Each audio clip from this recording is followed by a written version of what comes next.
আজকে আমি রান্না করব সব রকম সবজি দিয়ে মশলা ছাড়া সিদ্ধ তরকারি, শুধুমাত্র শিশুদের জন্য। প্রথমে আমি সবজিগুলোকে আগে থেকে ধুয়ে কেটে রেখেছি।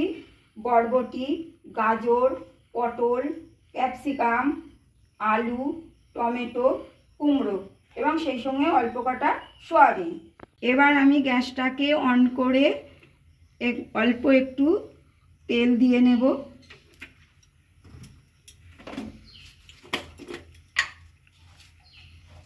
তারপরে ফোড়নের জন্য একটু 5 ফোড়ন দিলাম।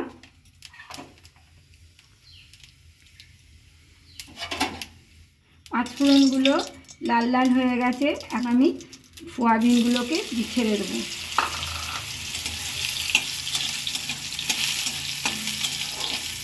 সয়াবিনগুলোকে অল্প একটু ভেজে নেব। নেওয়ার পর একটা লঙ্কা ছেড়ে দেব। আলুগুলোকে দিয়ে দেব। এক এক করে সব সবজিগুলোকে দিয়ে দেব।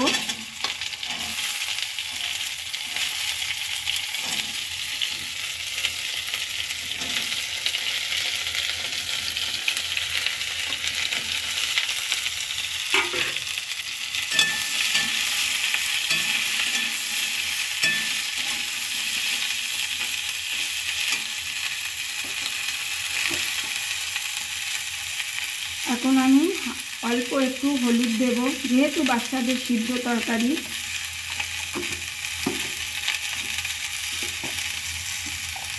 লবণও দিয়ে দেব, সবজিগুলো যাতে নরম হয়ে যায় এবং টমেটোটা যাতে গলে যায়।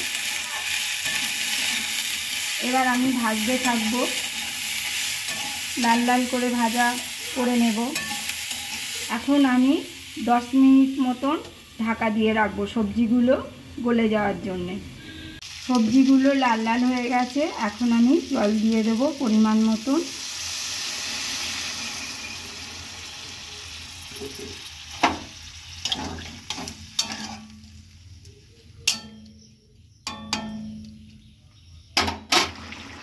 এবারে ম্যাজিক মশলা দিয়ে নামিয়ে ফেলবো তরকারিটাকে।